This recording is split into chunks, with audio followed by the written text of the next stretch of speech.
एहसास को शेरो सुखन तक ले चलो, या गज़ल को मुफलिसों की अंजुमन तक ले चलो। मुझको नज़्मो ज़ब्त की तालीम देना बाद में, पहले अपनी रहबरी को आचरण तक ले चलो। सभापति महोदय, मैं न्यू एजुकेशन पॉलिसी पे बात करने के लिए खड़ा हुआ हूँ। माननीय मंत्री जी यहाँ मौजूद हैं। न्यू एजुकेशन पॉलिसी कहती है कि हमारा जोर टीचर्स ट्रेनिंग पर होना चाहिए, लेकिन जो नेशनल सैंपल सर्वे ऑफिस का आंकड़ा है वो कहता है कि इस देश में सिर्फ 13% टीचर हैं जो ट्रेंड हैं। तो मैं माननीय मंत्री जी से जानना चाहता हूं कि क्या जो 87% टीचर्स हैं जिन्हें ट्रेनिंग देने की अभी ज़रूरत है, उनको ट्रेनिंग देने के लिए हमारे पास क्या रोड मैप रहेगा, और क्या हमारे पास इतने बड़े पैमाने पर कॉलेजेस हैं, रिसोर्सेज हैं जिनसे उन्हें ट्रेन किया जा सके। हमारी न्यू एजुकेशन पॉलिसी कहती है कि टेक्नोलॉजी पे जोर दिया जाए, और टेक्नोलॉजी के सहारे पढ़ाई को हमने कोविड के दौरान देखा भी है कि किस तरह से बच्चों को टेक्नोलॉजी के सहारे पढ़ाया गया। लेकिन मैं माननीय मंत्री जी से पूछना चाहता हूं कि जब इस देश में 80 करोड़ लोग 5 किलो राशन पे गुजारा कर रहे हों, तो क्या उन परिवारों तक इंटरनेट, कंप्यूटर, लैपटॉप जैसी सुविधाएं पहुंचाने के लिए कोई रोड मैप है ताकि उनके बच्चों को शिक्षित किया जा सके?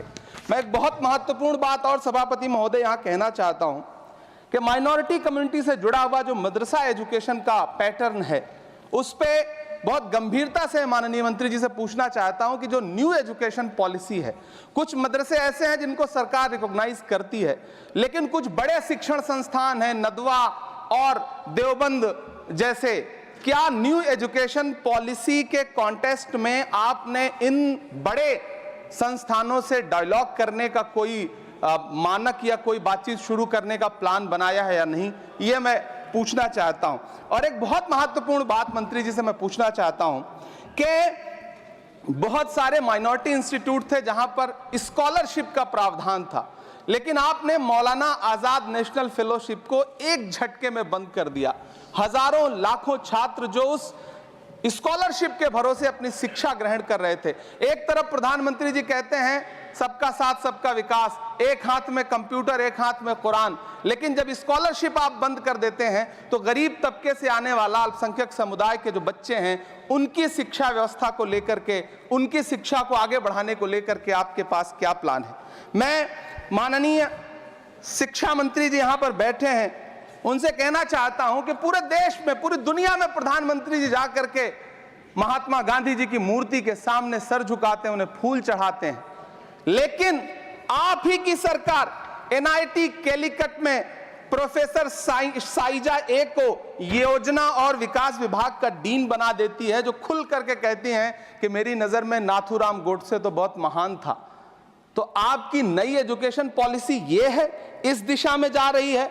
मैं आपके महोदय से, सभापति महोदय, ये कहना चाहता हूं कि किस तरह से NCERT की किताबों में सांप्रदायिकता को परोसा जा रहा है।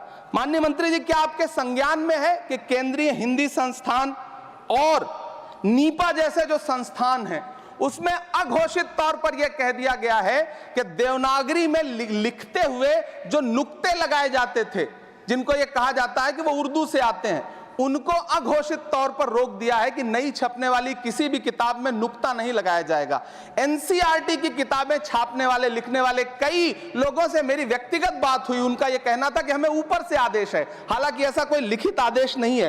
तो मैं आपसे जानना चाहता हूं कि यह नुक्ता हटा करके आप देवनागरी भाषा को मजबूत कर रहे हैं या उसे कर्कश और कमजोर बना रहे हैं? यह मेरा माननीय मंत्री जी से अनुरोध है और यह मैं उनसे जानना चाहता हूं।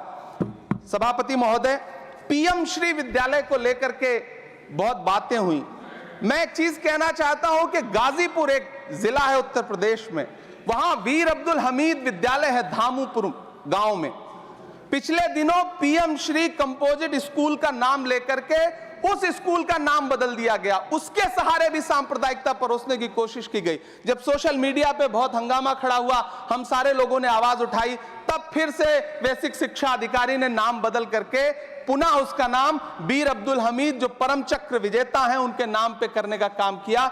ये इस योजना के थ्रू भी सांप्रदायिकता को जो परोसने का काम किया जा रहा है, उसको मंत्री जी के संज्ञान में है यह बात या नहीं, और रोकने के लिए क्या काम करेंगे। एनसीईआरटी की जो किताबें हैं, उनसे हिंदू मुस्लिम एकता के जो चैप्टर हटाए जा रहे हैं, महोदय, एनसीईआरटी की किताबें बच्चों का ज़हन तैयार करती हैं। आप बेसिक तौर पे एक नया इतिहास पढ़ाने के चक्कर में बच्चों को, छोटे बच्चों को जो गुमराह करके उनको एक झूठा इतिहास पढ़ाने का प्रयास कर रहे हैं, आगे चल के दुनिया में वो बच्चे कहां सस्टेन करेंगे। तो मैं माननीय मंत्री जी से कहना चाहता हूं कि शिक्षा और धर्म को एक दूसरे से अलग रहना चाहिए।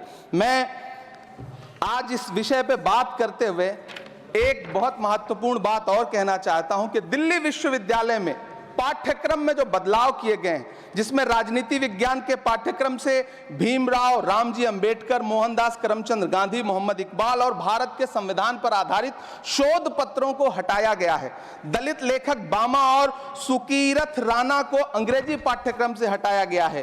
क्या ये चीजें माननीय मंत्री जी के संज्ञान में है? समय बहुत कम है। मैं इस नई एजुकेशन पॉलिसी पर आदरणीय मंत्री जी से और सरकार से इतना कहना चाहता हूं कि आप बदलाव के नाम पर ये जो नई चीजें लेकर के आ रहे हैं, कैंपस में जिस तरह की गुंडागर्दी है, अभी एक माननीय सदस्य ने बोलते हुए जेएनयू का जिस तरह से जिक्र किया कि जेएनयू में इस तरह के नारे लगे, कुछ नकाबपोश लोग आते हैं, नारे लगाते हैं, चले जाते हैं, पुलिस सालों साल गुजरने के बाद उन नकाबपोश लोगों को ढूंढ नहीं पाती है। इतने प्रतिष्ठित शिक्षण संस्थानों को बदनाम करने के लिए जो तरीका सरकार इस्तेमाल कर रही है वो बहुत शर्मनाक है। पिछले दिनों एक महिला भी नकाबपोश, जिसने छात्रावास में लाठी बरसाई थी, डंडे चलाए थे, वो आज तक उसकी पहचान नहीं की जा सकी, दिल्ली पुलिस उसे ढूंढ नहीं सकी। जामिया की लाइब्रेरी में जिस तरह से लाठियां बरसाई गई थी, उनके जख्मों के निशान आज तक नहीं सूखे हैं। अलीगढ़ मुस्लिम विश्वविद्यालय को लेकर के वहां के सांसद जिस तरह की भाषा का इस्तेमाल करते हैं, वो बहुत शर्मनाक है। माननीय मंत्री जी और सरकार से मैं आपके माध्यम से पूछना चाहता हूं और यह कहना चाहता हूं, आप बदलाव के नाम पर जो नई चीज लाने की कोशिश कर रहे हैं, महोदय, नदियों को साफ मत करिए, उन्हें गंदा मत होने दीजिए, नदियां अपने आप साफ हो जाएंगी। सभापति महोदय, मैं तो कहना चाहता हूं कि जंगल मत उगाइए, बस पेड़ों को काटना बंद कर दीजिए, जंगल अपने आप उग जाएंगे। मैं तो सरकार से कहना चाहता हूं कि शांति स्थापित करने के लिए भाषण मत दीजिए, अशांति फैलाना बंद कर दीजिए, शांति अपने आप स्थापित हो जाएगी। मैं तो कहना चाहता हूं कि प्रेम फैलाने पर लंबे लंबे लेख मत लिखिए, बस नफरत करना बंद कर दीजिए, प्रेम अपने आप फैल जाएगा। ये जो नई एजुकेशन पॉलिसी है, इसमें जिस तरह से गरीब तबके के लोगों को, हाशिए पर मौजूद लोगों को शिक्षा से दूर करने का प्रयास किया जा रहा है, वो बहुत शर्मनाक है। शिक्षा को निजीकरण की तरफ जिस तरह ले जाया जा रहा है, वो बहुत शर्मनाक है। माननीय मंत्री जी इस पर सोचें और इसे सुधार करने का प्रयास करें। इस सदन की तरफ से शायद इससे बेहतर बात, इससे बेहतर सुझाव हम नहीं दे सकते। बहुत बहुत धन्यवाद।